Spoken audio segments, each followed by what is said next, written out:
Molt bona tarda, benvingudes, benvinguts. So, good evening, everyone. Welcome and thank you for being with us here this evening at the 42 Festival, which is a great festival. And it's great that we have it here in Barcelona. It's great news for Barcelona, but it's great news mainly for us who are fans of the genre. And we really needed something like this. So, what can I tell you? We've got here one of the greatest sci-fi and fantasy authors currently. By the way, he will speak in English, of course, so if you don't have a simultaneous translation headset, you can get one by the door, just in case. So I will quickly introduce our guest, and if you need it, you can just go and grab it. So Adrian Tchaikovsky, by his name, you might think he's not English, but he is. He's very English. He's a sci-fi and fantasy author known by the Children of Time saga, Arthur C. Clarke Award, the first novel in the saga was, but he's written a huge amount of novels, like 30. Crítica has been published in Catalan, Firewalkers, and this one here, which is right out of the oven. This is this week. One day this will all be yours. 2 short novels, 2 novellas, which are great. And if you have not had the chance to read them, do so, because you'll have a great time. This one is especially great. Per ell, sisplau, dedicat.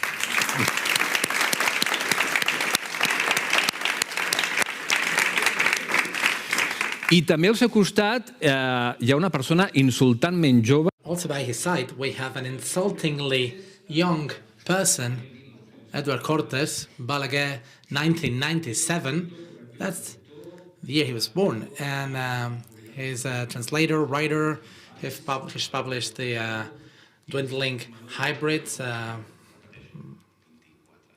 And then he's only 24, and also an essay on Manuel de Pedrolo. And his stories have been in collective tomes, and he's translated Mike Resnick, Andy Weir, Ian MacDonald, Martin Maricelli, that rings a bell, the one, or even Adrian Tchaikovsky. He's also written reviews for La Lectora and El Biblionauta web, so a round of applause for him as well.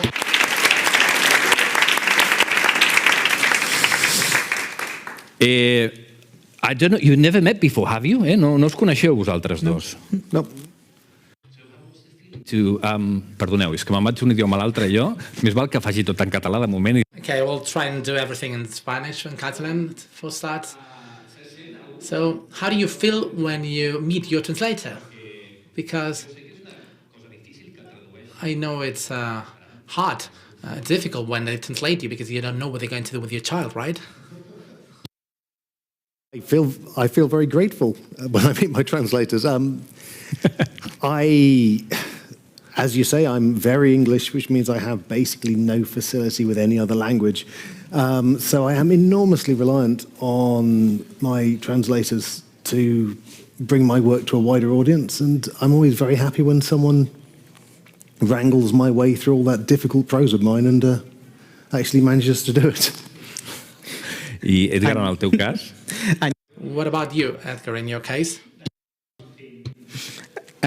Crazy, or I put something that you didn't put. I have a responsibility also, but well, I have also my publishers that they control me. So, sí, bueno, que. Anyway, so it is a weird feeling, really, getting to meet the author. We haven't had, contact when I was translating his book. And, when you're translating, it's like it's his outside. You can translate actually living authors, dead authors. It's like zombies for you. It's like a dead author. It's not like I can talk to them. I could do a Ouija maybe, but it's a strange feeling. It is. It's funny. Que jo crec que... Oh, yes, it must be. I mean, I would be anxious. I would be nervous if someone translated me. I would have liked someone translated me. Not the case because I didn't write any book. But, I would be nervous because it's a responsibility, of course, but also there's a feeling. You've written something, you've, had a child, and someone is tampering with it. I've had conversations with translators in the past, and there's one of my books, Walking to Aldebaran, which has a lot of very, very English sort of phrases in it. And when that's been translated into French recently, I had a conversation where I basically said, look, this barely works in English. It's a very weak joke, and you can just take it out, put something in that works for a French audience, or just leave it out entirely if nothing works. And I think it's much more important to end up with a book that works for the speakers of the language it's being translated into than that it follows sort of exactly on the original. I'd far rather people made changes where that's going to bring over the impact of the book. Yeah, it's perdó, ho faré en català, però ja. So, what they say, there's compensation. I had to do this with Firewalkers. In that book, humor is very important because there is a very close relationship between the characters. And at some point, you find some jokes can't really work because they are like wordplay or conundrums or whatever, and you had to compensate. If I couldn't use the wordplay there, then I will use it somewhere else. So something that was really funny, and I recalled, and I felt proud with the result actually, is that there was this scene. They were in the desert and they were trapped in the desert.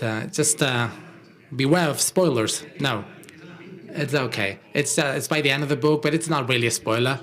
I mean, relative spoiler. Anyway, so at some point the author says in English something like,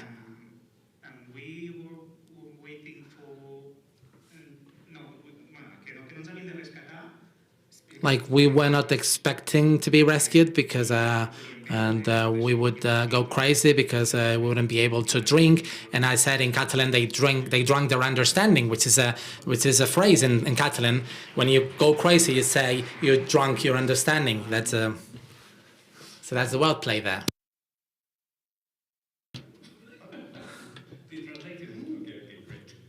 No, that sounds. That's it's capturing the feel of it perfectly. It's that which is far more important than just a word-for-word transliteration. Exactly what we were saying before, no? Parlarem amb l'Edgar. So we would talk to Edgar and Adrian, and we would have also 10 to 15 minutes in the end in case you want to speak. There will be a mic, a rolling mic. And you can raise your hand and you can show it actually, because we can't really see anything from up here, just face mask and that's about it. No faces, no nothing. So if there's anything brewing in your mind, just think about it, phrase it, and now ask whatever you want, but we will do it at the end. So this gentleman, of course, we have to discuss many things today, like time travel, the environment, post-apocalyptic novels. In this case, two of the novels we've got here are of this genre. But this is also a great chance to get to know a sci-fi author. Yesterday, we were talking about the Douglas Adams, but we couldn't talk to Douglas Adams because he's not with us, unfortunately. And it is a pleasure to be able to talk to a sci-fi author and get to know his career, which was not easy. He's just lying back here, relaxed, with 30 books published. But his career was late coming, and it was hard. And it tells a lot about his perseverance and how badly he wanted to publish sci-fi. And actually, he was a legal advisor until just recently, right? He had this writer second job, so to speak, but also he was in leads in commercial dispute consultancy, something like that. So at what point did you said, it's enough with the commercial dispute and with the legal issues, I'm just a writer? Very much the point where the writing was bringing in the money, because I mean it sounds dreadful because I know we're supposed to be all very much for the kind of the arts and the soul and so forth, but at the end of the day you've got to pay the bills, and I'd slowly worked the job down from 5 days to 4 days to 3, and beyond that I couldn't have really done any significant work anything less than that. So at that point, Children of Time had done very well. I mean, ridiculously well for a book basically about giant spiders in outer space. And it just, the maths added up at that point, and I'm obviously just having to hope that it carries on doing so, because I really don't want to go back to the office. Well, of course, I was reading what you were doing, and I was bored myself just reading. So, the pressure of writing the second book after Children of Time must have been gigantic, no? La pressió d'escriure després d'un premi Arthur C. Clarke, no? I després So, you know, Arthur C. Clarke Award, and then the second book, that was huge. I mean, there wasn't originally, so Children of Time stand on its own, and it wasn't written with there necessarily being a sequel. But the ideas sort of slowly came together. And yeah, it was definitely kind of an order of magnitude more pressure than other books, just because the first book had been received so well. And so I knew I needed to pull out something particularly special for that one, which seems to have paid off, I think. And I mean, similarly, there is going to be a third book in the series, which will be out in English probably the end of next year, I think. For anyone who isn't in the industry, nobody tells the writer when the books are going to be out. I usually have to go onto Amazon to find the dates of my own publication. But yes, that series is special, and it's one of those. I felt that as well as just writing a book about adventures in space, I also had to write a book that was saying something about being human and about being sentient and about communicating and empathy, and the themes of that series. Which was why it took quite a while for the second book to come along. There's a good couple of years gap between them. Abans quan ens hem conegut.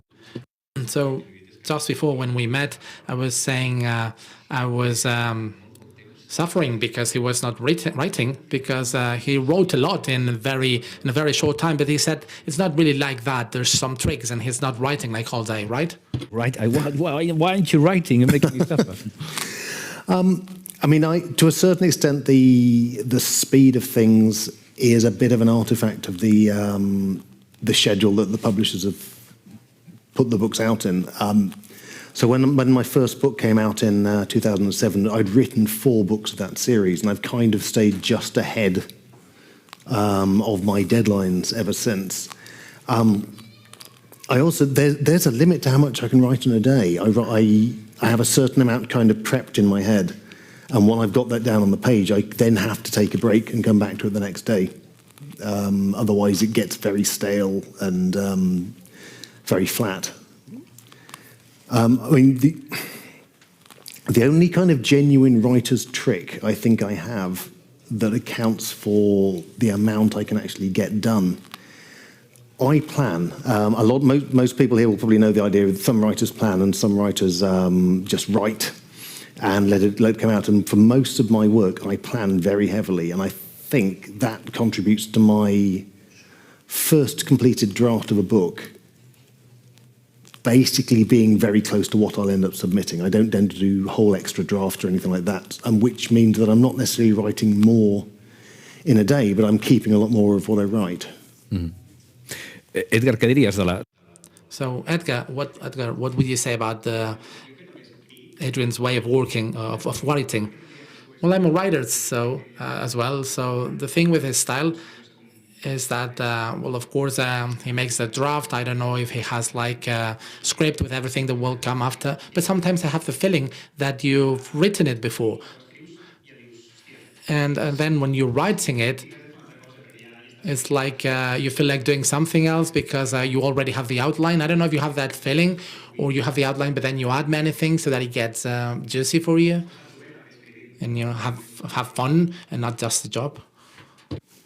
Yeah, that's a lot of writers I've spoken with have the same kind of experience. If they plan too much, then they lose interest in the actual writing of it. I mean, thankfully, because it's very much my process, that's not a situation I've been in. I'm not entirely sure why, because it seems an entirely valid concern.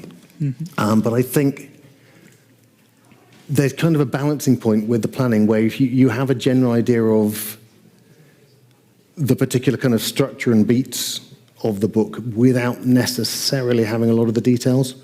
Also, I don't always stick to the plan. If I find a better way of doing things, I can usually shift things around as I go without having to kind of wind back and rewrite whole chapters. And sometimes it goes wrong, in which case I do have to kind of scrap half a book and go back and work out where it went off the rails. Yeah. Well, as I said, it's not been easy for him to get to this point. And I guess that over this long process of getting to whatever success is, right? Let's call it success. That's where the key is as to why he writes the way he writes. Because I just found out today, and he's been 15 years trying to get a book published. And his novellas were rejected one after the other, and he would just put them in the drawer. And I mean, I would have quit it after a couple of months. I mean, so we were talking about the day job, and honestly, the day job was only ever a thing that paid bills. Writing has been the one thing I've actually kind of set my heart on and decided I wanted to do. Everything else was just, well, I would take whatever work came my way. And I ended up in law, but it's not really a decision I made. It was something I kind of stumbled into through a succession of unlikely chances, to be honest. So yeah, I mean, you were talking about giving up. What I actually had decided after all these years of not getting anywhere, I thought, well, if I got to my 35th birthday and I hadn't got anywhere, I would give up. And I don't know whether I would necessarily have made good on that, but as it happened, I got an agent about 2 weeks before my 35th birthday. Wow. And then things came easily? It's kind of all, there have been ups and downs, and obviously there's been one enormous up, which was the whole, the Arthur C. Clarke Award with Children of Time, which certainly with a bit of a leveling up moment as a writer. But yes, I mean, since Pan Macmillan in the UK took on my first book, Empire in Black and Gold, I've always been published, and I've always had books sort of in the pipeline ready to go. So yeah, I mean, I think there's a lot of luck, to be honest. I think I was very lucky because I know authors who are better than I am, who've not had that moment where they've just hit the desk of the right editor at the right time. But hopefully once that happens, you have a momentum and you keep going and you keep writing, and it keeps working. But were the novels that were dismissed, were they good? Were they any good or not? Have you read them later? I have. I went back through my back catalogue to see what could be salvaged, because when I was writing them, I would have absolutely assured you they were all complete, pure gold, timeless prose, and how dare these people not see my genius. And I've been able to salvage 2 of the books before Empire in Black and Gold, the immediate 2 before. How many are we talking about? About 15 books, about 1 a year. What, 15? But the first of those 15, the first 13 were were unsalvageable. my prose style hadn't developed properly, and it would have been more work than it was worth to try and get anything worthwhile out of them rather than just writing something new. And also, I kind of stole a whole chunk of one of them for one of the Shadows of the Amp books as well. ¿Vols fer alguna pregunta, Edgar, sobre això? I have a question. Now, changing topics, by the way.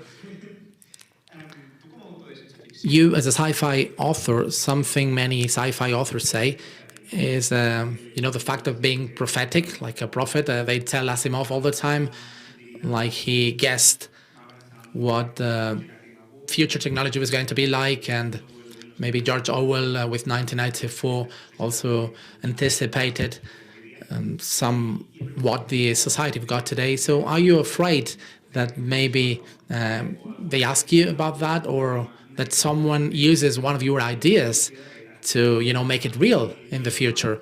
Like Elon Musk maybe comes after his space race and smokes a couple of joints and says, why not, building an orbital spaceship and, getting all the wealthy over there, like in Firewalkers? Are you afraid that might happen? Well, I mean, if you think that people like that haven't had that idea already. Yeah. I mean, Firewalkers in particular, and that set of novellas, so Ironclads and Firewalkers, and the one that's coming out next year, which is Ogres, they are particularly in that kind of, attempted prophecy window, but that's only because they're drawing on things that are happening now. I think despite its reputation, science fiction is terrible at predicting technology. No one's even the early cyberpunk novels didn't really see the internet coming. What science fiction is generally far better at is predicting social change. And I mean, even a lot of the very early science fiction, if you look at H.G. Wells, he's not particularly interested in how any of the technology worked. He doesn't care about how you time travel. He's more interested in seeing a future world that is an echo of ours. So social change and social commentary is what science fiction is good at. It has been frankly terrifying to see some of the things in my books become less and less speculative since the books were written. I mean, there are some chunks of Ironclad that have basically happened, although not the giant robots, sadly. I want to happen in Children of Time, the spiders. Happen. Okay. I thought that was where you were going with Elon. I thought you were going to say Elon Musk sat down and said giant spiders. I mean, if he wants to throw $500 billion at making giant sentient spiders, I'm all for that. Yeah, totalment. Yeah. Yes, totally. There's something great about this guy. I don't know if he doesn't have hope in humanity and a lot of hope in people, or if he's optimistic or pessimistic, because at least with these two books on the table, with Firewalkers, for instance, there's this whole human darkness, and I believe we can explain this for those of you who haven't read it. Basically, human beings are living on a messed up planet, because of the environment. There's a lot of water or a desert. The main characters in this one live in a desert, and the wealthy live on the top on these orbital spaceships, super duper spaceships, and the main characters are basically fixing the elevators that go from the Earth to the spaceships. So it's a really bleak, picture. But then the relationship between the characters is very bright, and there is a lot of humanity behind.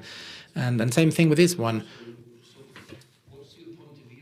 For humankind, are you one thing, the other thing, neither of them?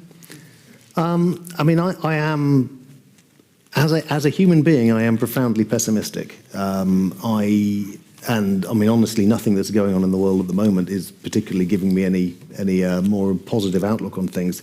As a writer, I am doing my level best to at least put a ray of hope into the stuff I write. Children of Time is a very, very positive story.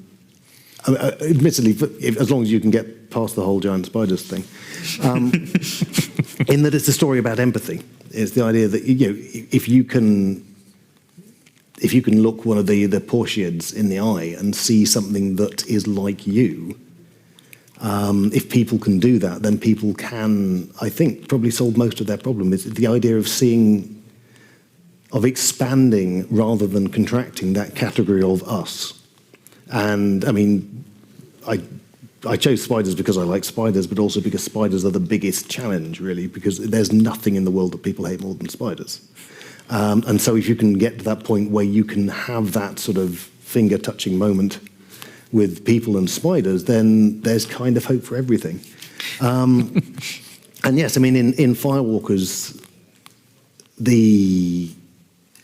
I like to think, at least, it's a very positive portrayal of at least certain people, and not so much about others. Others kind of potentially get their just desserts there. I don't think there's much faith in humanity in one day all this will be yours, but that's because it's... So when I write a story in the first person, from the point of view of one character's perspective, they're always terrible people. And the narrator in the new book is a terrible person. He is the worst ever possible time traveler. But mostly that's because that's much more fun to write than nice people. What can we say about this book without spoiling it? Oh, sorry. So, yes, this is the book about someone who lives on his own at the end of time. And he's very happy, and he has a nice farm, and he has a nice pet, and he has a good deal going on. And the only thing he absolutely has to make sure is that nobody else ever survives getting that far into the future.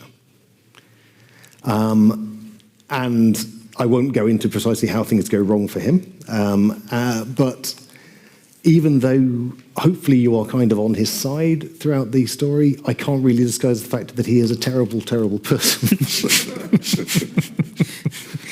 But he's a very fun person too. Yes, one of the things with this one and with a previous book, Walking to Aldebaran, I got to do the audiobook narration. And that was so much fun because both of those books, they're both the accounts of terrible people, but reading from that point of view, with the humour that tends to come along with that, is a lot of fun. Y el tema de escriure viatges en el temps. So, about time travel, which is a classic subgenre of science fiction, it must be a challenge too, because a lot has been written on time travel, sometimes in a very right way, sometimes in a very wrong way, and it's like people is looking for mistakes. No, it doesn't work because that would be a paradox if it goes back, and we're looking for that all the time. So I don't know if that's a concern for you as a writer or not. Well, I feel I have the ultimate answer to that one. So in this book, the hero is the veteran of the Time War, and the main casualty of the Time War was time. So you don't need to worry about changing causality, because causality is so fundamentally broken that you can go back in time and kill any number of your own ancestors and it will make no difference, because by the time when you travel in time, you're outside of it and you can never be affected by anything you do to change your own past, and it's all in bits on the floor anyway at the point in time. And the reason he doesn't want anyone else traveling in time to him is because the moment you have more than one time traveler, you're going to get another time war. Or that's his rationale. I don't know if it's even his belief, but that's certainly his excuse for doing all the horrible things he does. Mm-hmm. So when you write novellas, unlike with longer novels, I guess that something like this or that one allow you to focus on a single idea, right? Without having to think that much on plots, subplots, and complications. This is like one idea, and I bring it all the way to the end. Yeah, I mean, honestly, that's so exactly it that I don't think I can really add much to that. It's especially for science fiction, you can take an idea and completely explore it in a very, like you say, in a very focused way. and it is the perfect length of that. I've found since, because I mean, if you go back about 5 years, the novella is not really a thing. And then a small number of publishers have sort of brought them back, and they work very well for kind of short ebook reads and things like that. And yes, I found it the absolute perfect length for that very narrow, deep dive, I suppose. Mm-hmm.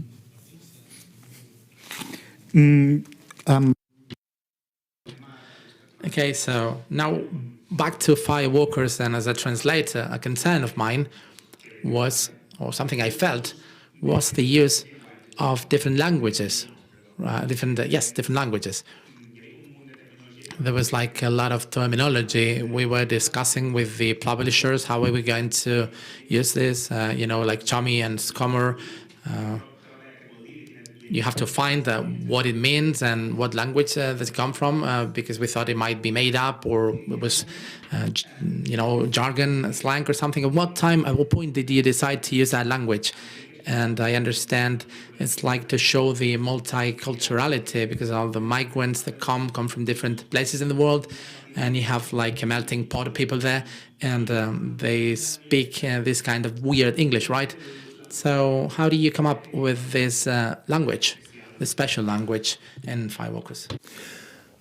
Yes, so I mean, one of the things I wanted to get away with the very sort of Anglocentrism that you often get in science fiction, and the Firewalkers is set in Gabon, but although it's a Gabon that's kind of been completely evacuated as the climate became uninhabitable, and then has been repopulated by people from African nations and people from Vietnam and people from various other places who went there basically for the space elevator building work and maintenance work. And so yes, there are people there for a variety of different cultures. They've all kind of mingled together, and so I wanted to make it plain that they were. Well, I mean, they were not just sort of speaking perfect BBC-style English at each other.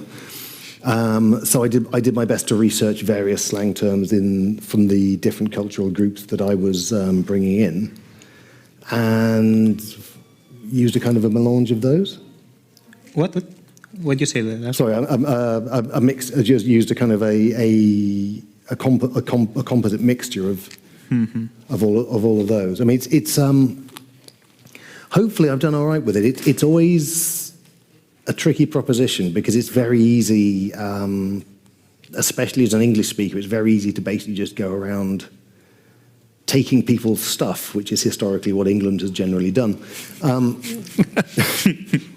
And so I've done my level best to be sort of faithful to the real world language that I've been borrowing from, and to include cultural markers that are appropriate rather than just sort of importing English ones and using the non-English elements as just kind of a sort of a thin skin I'm painting on afterwards. But it's always hard to know, and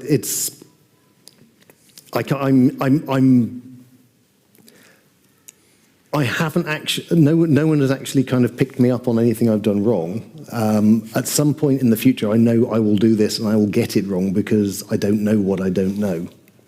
And at that point, I'll just have to kind of make the appropriate apologies. But yes, I've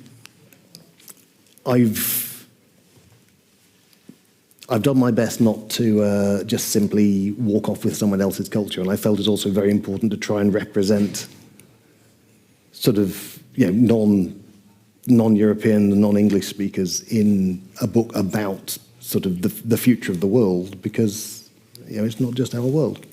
Sí, claro. Y eso es difícil. Yes, and then it's difficult because also it's a play of empathy with the culture and also respect. So I guess it's difficult to strike a balance between these things, like how to reflect the language and how to reflect this mixed up language,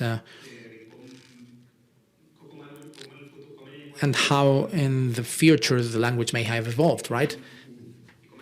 and how this also has an influence on the personality of the characters and the way they speak.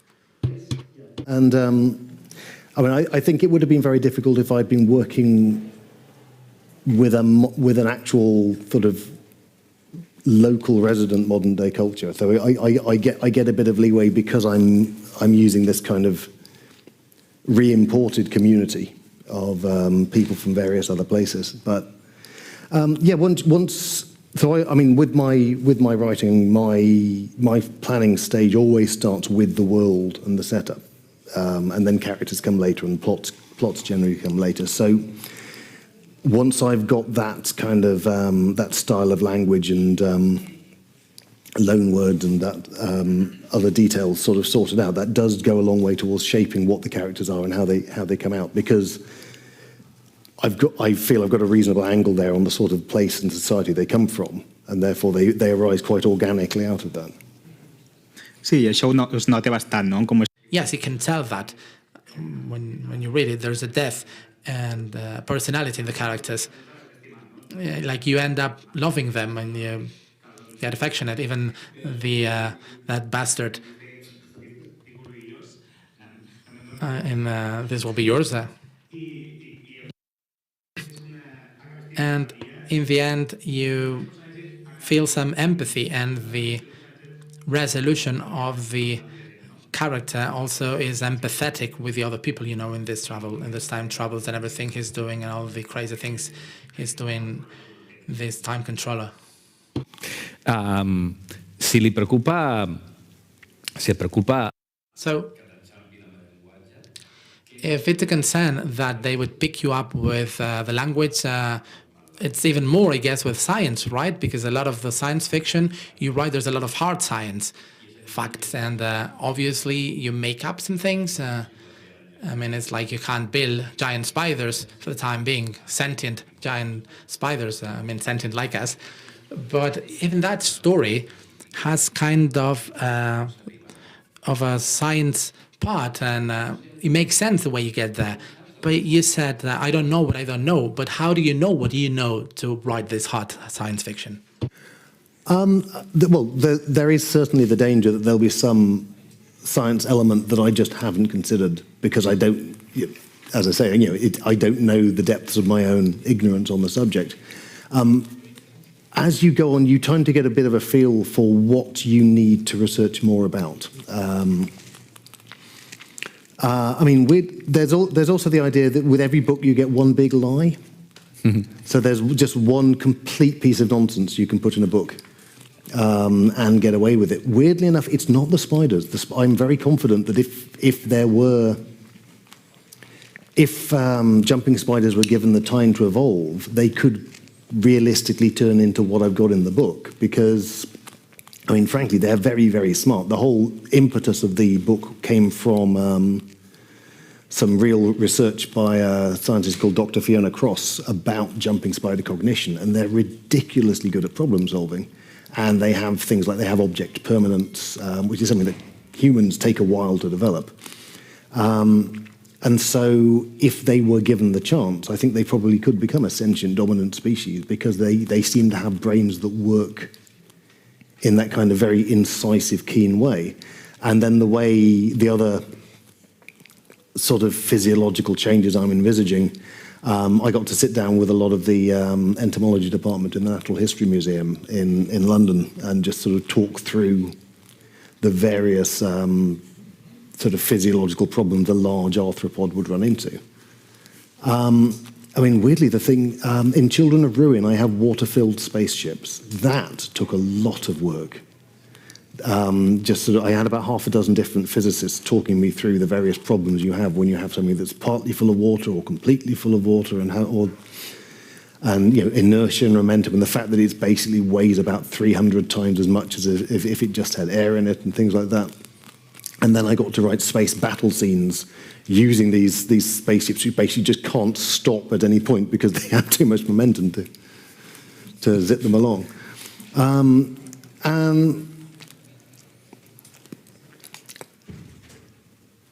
And yes, I think beyond that, sometimes you just get to the point where you're dealing with such a weird end of speculative science, and you can kind of hand wave it based on a couple of current theories.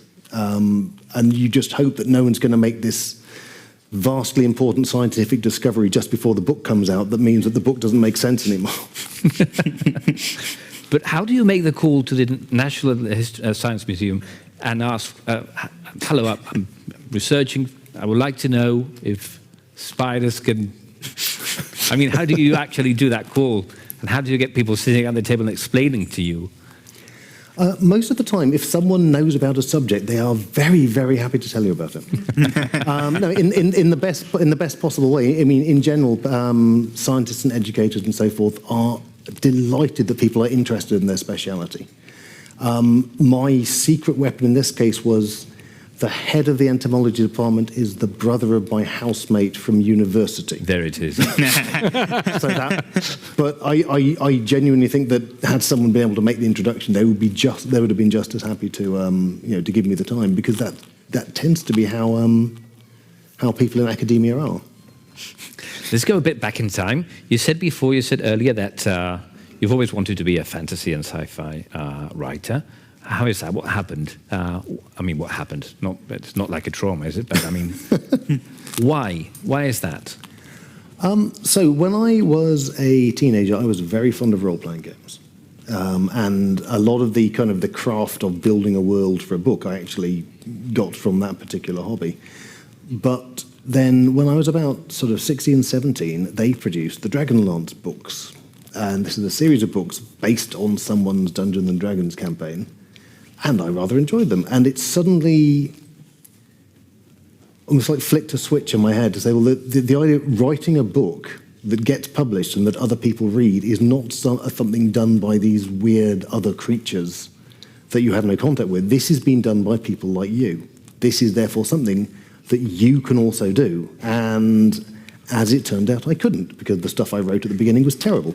But that's what started me on that road. And I just kept writing and kept getting incrementally better with each book, until I finally had something that was of a publishable standard. But it was that sort of cognitive leap of, this is actually something that normal people can do, without which I think I would never have ever considered it was a possible road to take. Mm-hmm. But you probably were also reading sci-fi books and fantasy books before that. Oh yes, I mean I've been reading sci-fi and fantasy since for a very young age. I mean I spent most of my childhood in the library. What kind of books did you read? What were your favorite authors? What are your favorite authors?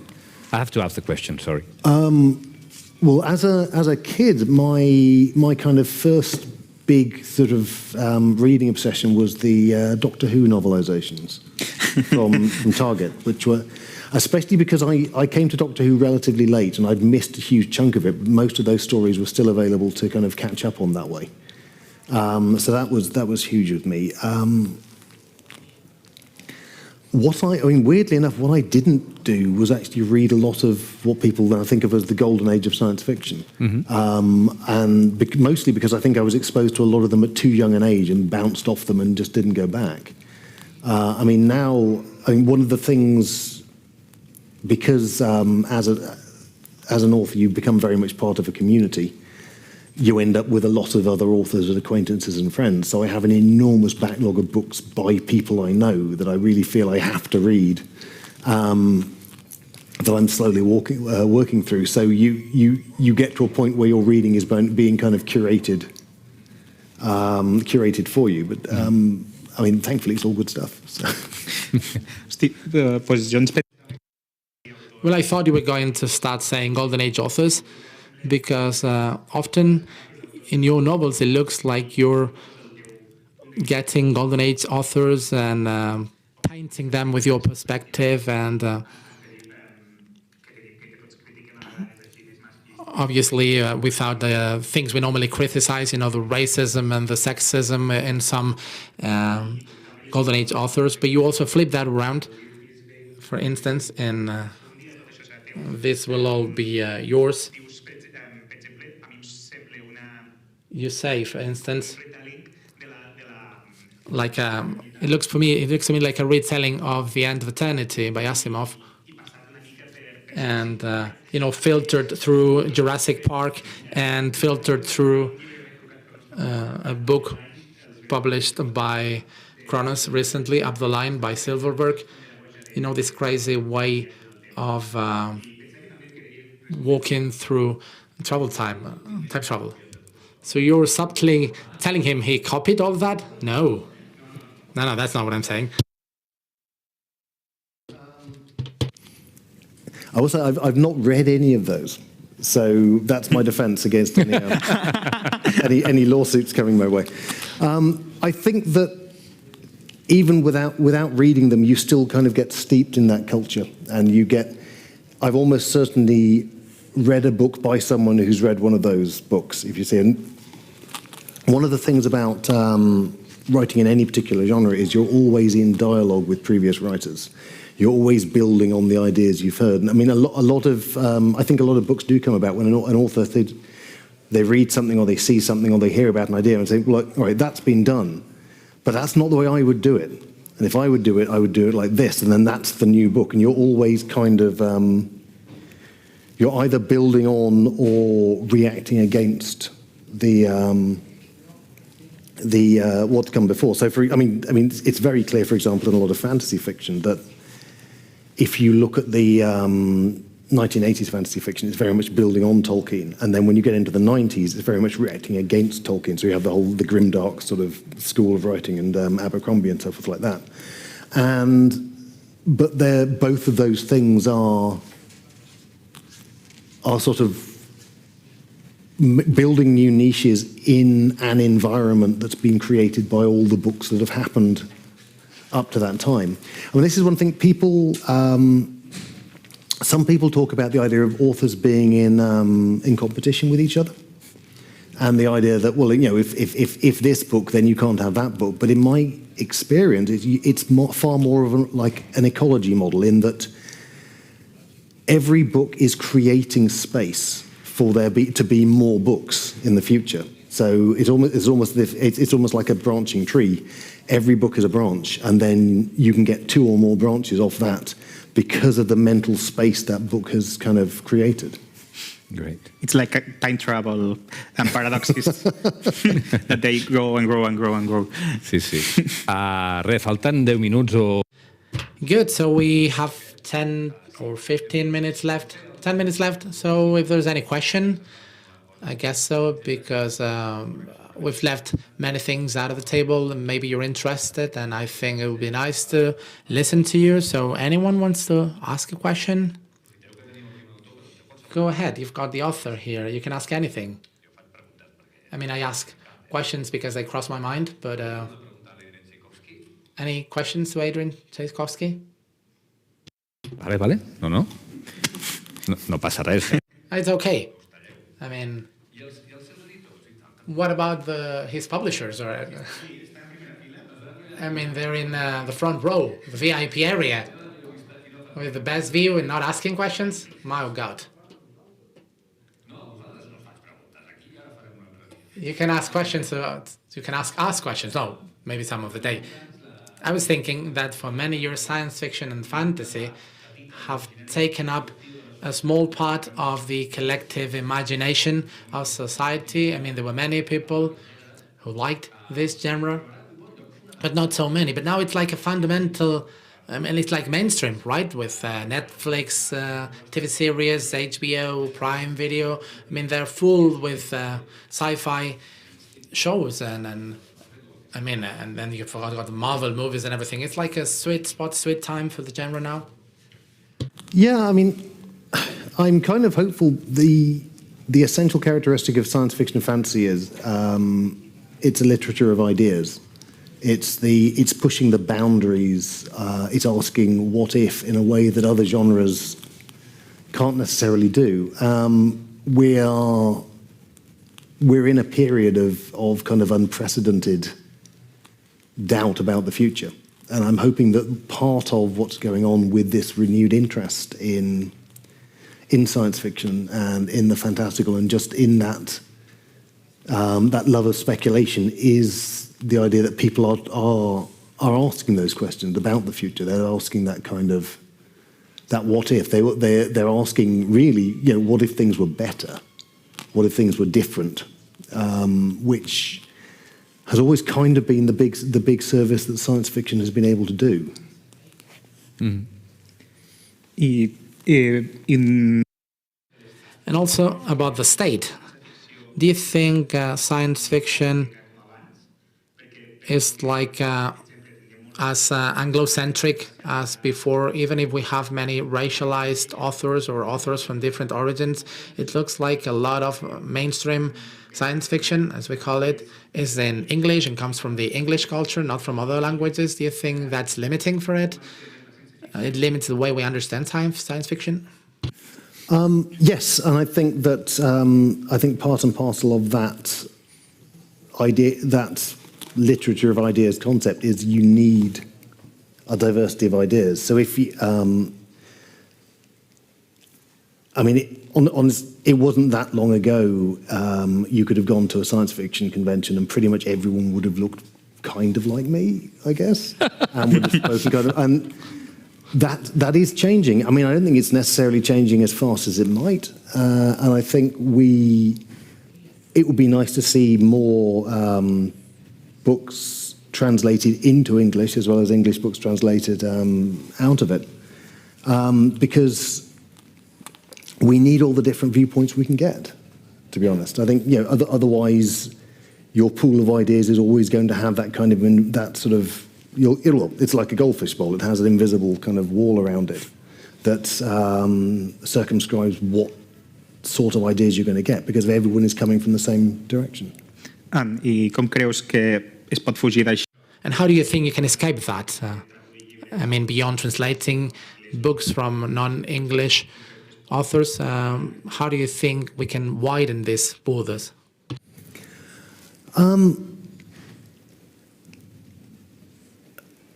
I suppose the easiest answer is I don't really know. It's a matter of keeping your mind open, I suppose. What I felt I can do is at least try and represent people in my work who are different to me, which is not exactly a grand service to the future of humanity, but I feel it's something. Yeah. And it's better than the traditional science fiction where basically everyone is white and almost everyone is male and certainly everyone is straight and everyone is physically able, and so just widening the characteristics and the demographics of the people I'm writing about is not huge, but it's something, and it's within my power to do. I també pot servir com a And it can also work as a model for people who might feel represented and then feel like writing stories themselves, right? Yeah. It's not a substitute particularly for having actual writers from those demographics writing their own stories in their own voices, but it's potentially at least a step towards bridging the gap. We have a question for the audience. Yes, hello. I about something that is right in the title of this conversation, but I have missed it because I haven't listened too much about ecologism, and I like to know what do you think about the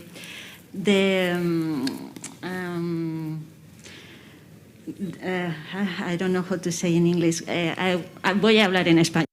Yes, in Spanish. So, I'd like to know, what's the role you think ecology and the environment are going to have in science fiction to come?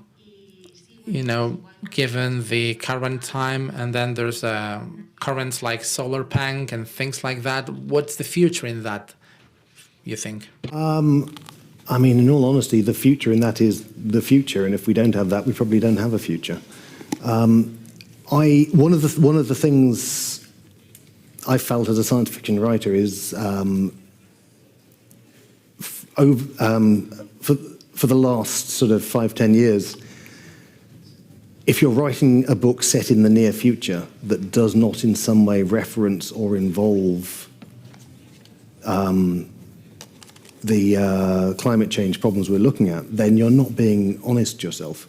You're not being honest to your readership. It's gone from something that the old writer was kind of dealing with, and that was their special thing, to a thing that I think is the fundamental backdrop to pretty much any story anyone is telling that's set in the next century. Unless you're doing something that's sort of off planet in the stars, in the far future, and therefore is kind of moved beyond this, then you've got to tackle it. You've got to have it in your setting, and sometimes, as with Firewalkers, it's the point of the book. I mean, climate science fiction is its own kind of fairly solidly established subgenre at this point, and I think, let's face it, by this time it's not telling people anything they don't already know, but I think sometimes the reminder helps. Right. Hello, good evening. So, even though the latest novels that have been translated into Catalan, they're science fiction, but you're also a fantasy author and you've published many fantasy novels. So what are the differences you find when writing fantasy or science fiction, between them? I will say this varies a lot between author to author, and there are authors who will basically say that the distinctions between genres and subgenres and so forth are kind of meaningless, and they're probably right. To me, it does make a difference because I have that kind of sort of mind that puts things in boxes. If I'm writing hard science fiction, i.e. science fiction that I want to try and make fit with our understandings of how the universe works, then I need to do research. I need to, as we were talking about before, at least make a nod towards the way things actually work, and if I'm going beyond that, explain why, in this case, things are working differently. If you're writing fantasy, or for that matter, if I'm writing a more space opera sort of science fiction, like my recent book, Shards of Earth, it's more a matter of setting out a universe that is consistent with itself. I think there's still that kind of effort of world building is still very important, because if you have a universe where you just pull out a thing that nobody ever heard of to get people out of trouble, it's very unsatisfying for a readership. Readers like to feel they have a believable, immersive, consistent world that they can visit effectively and sort of feel that ground under their feet and feel that they've met the people. And so that world has got to work to its own laws and be and play fair with the reader. So the creative world-building process for those two elements are fairly different for me, and it mostly comes down to how much am I tied to the way things actually work. Muy bien. Okay, so we've got another question. Just wait for the mic, and if you have any further question, please raise your hand now, because that will be the end of it. So yes, we have time for these two, and then we call it a day. Yeah. You obviously tackle very different projects, and I was just wondering, how do you organize yourself in a practical way in terms of researching and writing, reading as well as you're doing? How do you do in your normal day of work? I usually only ever write one project at once. What that tends to mean is I'll be writing one, and then every so often edits will turn up on the previous one or the one before that, and you get a kind of a conveyor belt sort of system. But with me at the moment, I'm writing in the mornings. I've usually kind of got everything out that I can get out by lunchtime, and then in the afternoon I will do all the other stuff that isn't creating new writing. and that tends to work. That tends to give me enough time to kind of replenish my my creative juices and keep the mill turning, I suppose. If need be, I found I can step it up a gear. So with the manuscript I just handed in, I had a very sudden deadline for a lot of other stuff that meant I didn't have anywhere near the time I thought I'd have to get the book done, and so I was able to kind of go double time writing afternoons and weekends and get it done quicker, but that does take a lot out of you, and so it's not my favoured mode of work. Okay, so last question. In English, my question is related to something you said before about the evolution of the spiders. I would like to ask you that if you think that there is a kind of determinism in the evolution. Oh, do you mean as in is evolution working towards a particular goal? No, I mean I don't think there's any evidence that evolution is directed. I mean, I'm not a subscriber to the philanthropic theory. I don't think that the universe was destined to make us or anything like us.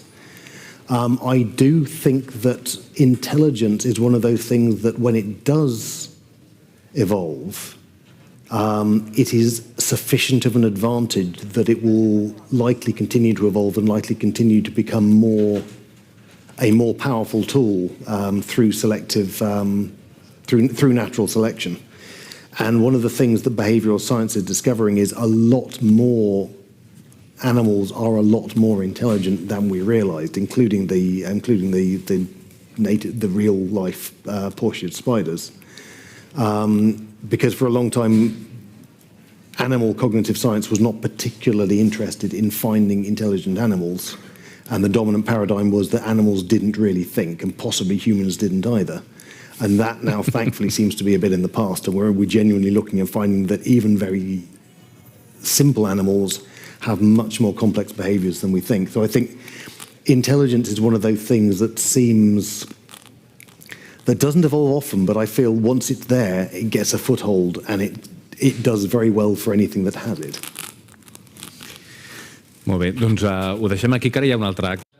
Great, so we'll leave it there because we have another event right after. So he'll be out signing books. First, he will sign mine because these are mine because I was working here, and then you come after. So Edgar, thank you so much. Adrian, thank you very much. Thank you a lot for coming to Barcelona. Un aplaudiment pels dos. Round of applause for both of them.